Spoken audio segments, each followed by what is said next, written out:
Revision everything में एक बार फिर से आप लोगों का बहुत बहुत स्वागत है। तो कैसे हैं आप लोग? आई होप आप सब बहुत ही अच्छे होंगे। देखिए, इसके पहले हमने ग्रह और उपग्रहों के बारे में पढ़ा हुआ है। आज हम देखेंगे क्षुद्र ग्रह, उल्का पिंड। ठीक है, तो देखिए, क्षुद्र ग्रह यह मंगल तथा बृहस्पति की कक्षा में घूमते हैं। यह ग्रहों के टूटे हुए भाग हैं, किंतु मंगल तथा बृहस्पति के गुरुत्वाकर्षण के कारण इन दोनों ग्रहों के बीच में फंसे हुए हैं। तो जो क्षुद्र ग्रह हैं उनको हम यहाँ पे देखते हैं। देखिए, ये पुराना वाला चार्ट ही है ना। देखिए, जो मंगल है और बृहस्पति है, इन्हीं के बीच में ये क्षुद्र ग्रहों की पेटी है। यही है क्षुद्र ग्रह। ये बाहर तो भागना चाहते हैं, लेकिन इधर से मंगल खींच के रखता है, इधर से बृहस्पति खींच के रखता है। दोनों खिंचाने के चक्कर में बीच में अटके हुए रहते हैं। तो यही है क्षुद्र ग्रह। ठीक है, अब आगे देखते हैं उल्का और उल्का पिंड। क्षुद्र ग्रह को मंगल गुरुत्वाकर्षण के कारण खींच लेता है और स्वयं आगे बढ़ जाता है। वायुमंडल में घर्षण के कारण ये जलने लगते हैं, जिसे टूटता तारा या शूटिंग स्टार कहते हैं। जब यह उल्का पृथ्वी पर गिर जाता है तब इसे उल्का पिंड कहते हैं। उल्का पिंड के कारण गड्ढे का निर्माण हो जाता है, जिसे क्रेटर कहते हैं। उदाहरण के लिए लोनार झील। लोनार झील महाराष्ट्र में है। उल्का पिंड के गिरने से कारण ही वहाँ गड्ढे हुए, उसके बाद पानी भरा और वो झील बन गई, जो कि है लोनार झील। तो देखिए, जो बृहस्पति है इसका आकार बहुत ही बड़ा है। आकार बड़ा होने के कारण गुरुत्वाकर्षण भी ज़्यादा है, तो ये सभी क्षुद्र ग्रहों को खींच के अपने पास रखता है। लेकिन कभी कभी क्या होता है ना, ये जो मंगल है ये अपने साइड में एकाध क्षुद्र ग्रह को खींच लेता है। अब खींच तो लेता है, मान लीजिए कि कोई क्षुद्र ग्रह इसके पास आ रहा है, लेकिन इसके साथ साथ मंगल भी तो गति कर रहा है ना। मंगल घूम के इधर चला गया, मान लीजिए यहाँ पे अभी मंगल पहुँच गया, यहाँ पे तो जगह खाली हो गई। ये जो क्षुद्र ग्रह है ये तो मंगल पर ही आ रहा था, ये क्या करता है, ये आगे बढ़ जाता है। आगे बढ़ के कहीं पृथ्वी पे गिर जाता है, कहीं चंद्रमा पे भी गिर जाता है। मान लीजिए उस टाइम बाई चांस हमारी पृथ्वी भी कहीं आगे बढ़ गई तो फिर और रास्ता साफ, तो ये जाके शुक्र में गिर जाता है।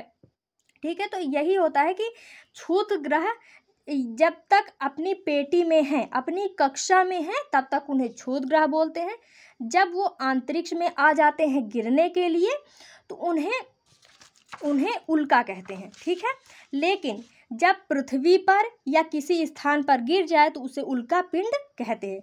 यानी यहाँ पे है तो क्षुद्र ग्रह, अंतरिक्ष में आ गया तो उल्का, गिर गया तो उल्का पिंड। तो तीन चीज़ें हैं।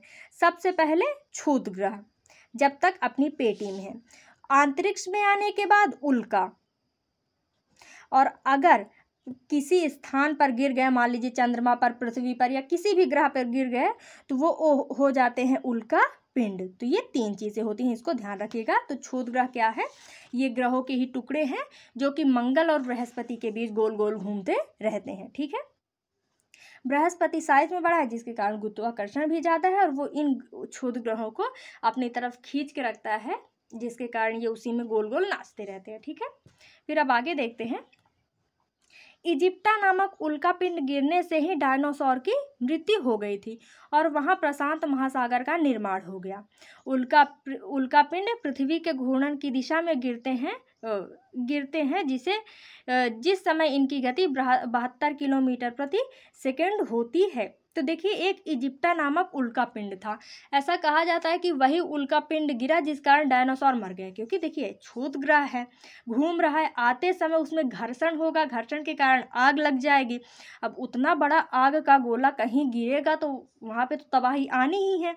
तो जब इजिप्टा नामक उल्का पिंड पृथ्वी पर गिरा था तो उस समय डायनासोर थे और डायनासोर उसी में एकदम खत्म हो गए। ठीक है, जब उल्का पिंड पृथ्वी के घूर्णन की दिशा में गति करते हैं तो इनकी जो गति होती है वो 72 किलोमीटर प्रति सेकंड होती है। तो देखिए, ये मान लीजिए हमारी पृथ्वी है। ठीक है, तो घूर्णन की दिशा इसकी क्या होगी, पश्चिम से पूरब की होती है। ये है पूरब, इधर वाला है पश्चिम। तो जो पृथ्वी घूम रही है वो इधर से पश्चिम से पूर्व की ओर घूम रही है, ऐसे ऐसे पश्चिम से पूर्व की ओर घूम रही है। ये मान लीजिए कोई उल्का पिंड आया, अगर पृथ्वी की ही घूर्णन की दिशा में ये गया तो इस टाइम पे जो इसकी चाल होगी वो 72 किलोमीटर प्रति सेकंड होगी, क्योंकि इधर साइड जाएगा तो समझ लीजिए पृथ्वी की घूर्णन की दिशा में जा रहा है, लेकिन गलती से अगर इधर साइड गिरा तो ये उसके विपरीत साइड में चला जाएगा, है ना। जब गति पृथ्वी के घूर्णन की दिशा में जाता है तो उसकी चाल 72 किलोमीटर प्रति सेकंड होती है। अब बोलाइट क्या होता है? जब उल्का पिंड पृथ्वी के घूर्णन की दिशा के विपरीत गिरता है तो उसे बोलाइट कहते हैं। जैसे ये हमारी पृथ्वी है, ये घूम इस साइड रही है, लेकिन कोई उल्का पिंड आया आया आया और इसकी विपरीत दिशा में घूम गया, इधर साइड में घूम गया, तो दोनों भिड़ जाएंगे, मतलब आमने सामने चले जाएंगे, यानी कि पृथ्वी की विपरीत दिशा में घूम रहा है, तो उसको बोलाइट कहते हैं। ठीक है, तो बोलाइट क्या है? जब उल्का पिंड पृथ्वी की दिशा के विपरीत दिशा में गिरते हैं तो उसे बोलाइट कहते हैं। यह अधिक चमकीला दिखता है, इसकी गति 12 किलोमीटर प्रति सेकंड होती है। जब वह पृथ्वी पर गिरता है तो उसे टेक्टाइट कहते हैं। वो इसको इस तरीके से समझिए, जैसे कि हम बनाते हैं अपनी पृथ्वी को, तो ये है हमारी पृथ्वी, इसकी दिशा क्या है? ये इधर साइड से घूम रहा है, ठीक है। और लेकिन जब उल्का पिंड आएंगे तो वो आएंगे मान लीजिए इधर से, तो ये दो तरीके से जा सकते हैं। इसके पास रास्ता इधर से भी जाने का है, इसके पास रास्ता इधर से भी जाने का है।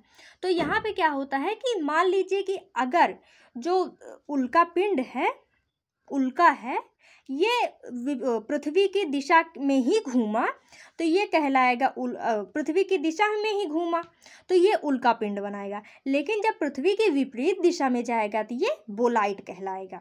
ठीक है, तो पृथ्वी की दिशा के कारण ही इसका नाम भी बदल जाता है। अगर पृथ्वी की दिशा में गया तो उल्का, अगर पृथ्वी की विपरीत दिशा में घूमा तो बोलाइट। उल्का गिरने के बाद क्या बनेंगे? उल्का पिंड।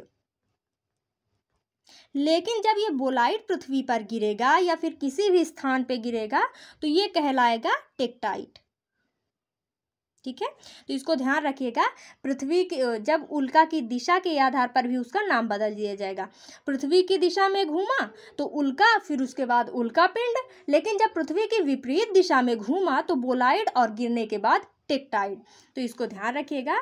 और जो ये बोलाइट होता है यानी विपरीत दिशा में घूम रहा है, इसका जो स्पीड होता है वो 12 किलोमीटर पर सेकंड होता है, जबकि जो उल्का पिंड होता है इसका 72 किलोमीटर पर सेकंड इसका स्पीड होता है। ठीक है, इसको ध्यान रखिएगा।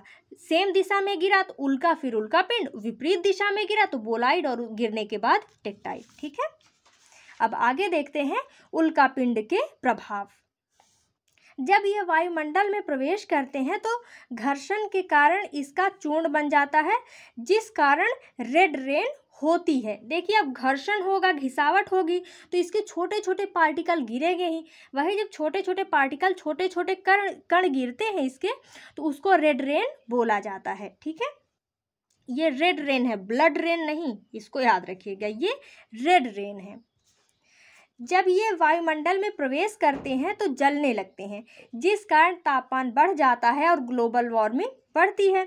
जाहिर सी बात है, ये जब वायुमंडल में प्रवेश करेंगे, घर्षण के कारण इनमें आग लग जाएगी, तापमान बढ़ेगा, और तापमान बढ़ेगा तो ग्लोबल वार्मिंग तो बढ़ेगी ही, है ना। इसके गिरने से पृथ्वी का द्रव्यमान बढ़ जाता है, जिस कारण गुरुत्वाकर्षण भी बढ़ जाता है। अब इसका कहने का क्या मतलब है? आप नॉर्मली हैं, 2-4 ईंट हाथ में रख लीजिए, आपका भी तो भार बढ़ जाएगा, आपके हाथ में ईंट रहेगी। इसी तरीके से पृथ्वी नॉर्मल तो है ही है, लेकिन जब बाहर से कोई चीज़ इसके ऊपर गिर रही है तो धीरे धीरे इसका द्रव्यमान भी बढ़ेगा, और जो चीज़ जितनी ही बड़ी होती है उसका द्रव्यमान भी उतना ही होता है। तो जब पृथ्वी पर उल्का पिंड गिरते हैं तो इनका द्रव्यमान बढ़ जाता है, और द्रव्यमान बढ़ने के कारण इनका गुरुत्वाकर्षण भी बढ़ जाता है। इनके गिरने से पृथ्वी की घूर्णन गति कम होती है। 900 मिलियन वर्ष पूर्व पृथ्वी 18 घंटे में घूर्णन कर लेती थी, अर्थात दिन की अवधि 18 घंटे होती थी। अब इसका क्या मतलब है कि उल्का पिंड गिरा तो घूर्णन गति कम हो गई? देखिए, आप जितने ही फ्री रहेंगे उतनी ही तेज़ दौड़ेंगे। नॉर्मल आप अपने साथ ही घूम रहे हैं तो आराम से दौड़ लेंगे, लेकिन 2 ईंट लेके दौड़ने को कहिए और टाइम लग जाएगा। 10 किलो का झोला ले लीजिए, दौड़िए और टाइम लगेगा, और पता लगा 1 कुंटल आप लेके चल रहे हैं तो धीरे धीरे धीरे धीरे ही चलेंगे, है ना। तो उसी तरीके से जो हमारी पृथ्वी भी है, ये इसका भी भार धीरे धीरे बढ़ रहा है, जिसके कारण इसकी जो घूर्णन की दिशा है, मतलब घूर्णन का जो समय है वो भी बढ़ रहा है। पहले पृथ्वी 18 घंटे में घूर्णन पूरा कर लेती थी, लेकिन उल्का पिंड गिरने के कारण भार बढ़ गया, जिसके कारण वर्तमान में 24 घंटे में ये घूर्णन पूरा करती है। 41,000 वर्ष पूर्व पृथ्वी 21 डिग्री झुकी हुई थी, जो वर्तमान में 24 डिग्री झुकी हुई है, लगभग 23.5 डिग्री मान लीजिए, जिसे हम 23.5 डिग्री ही 23.5 डिग्री की गणना करते हैं। अब इसका क्या मतलब हुआ है, मान लीजिए हमारी पृथ्वी 23.5 डिग्री कुछ इस प्रकार झुकी हुई है, ठीक है। लेकिन जब उल्का पिंड बार बार गिर रहा है, बार बार गिर रहा है, बेचारा और टेढ़ा होता चला जाएगा ना।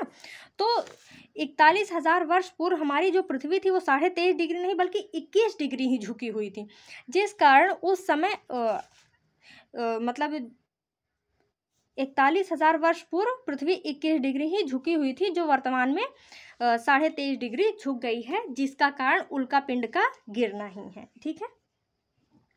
अब आगे देखते हैं धूमकेतु या पुच्छल तारा, ये हमारा अगला टॉपिक है। इसके बारे में हम नेक्स्ट वीडियो में डिस्कस करेंगे। तो मिलते हैं नेक्स्ट वीडियो में। Thank you.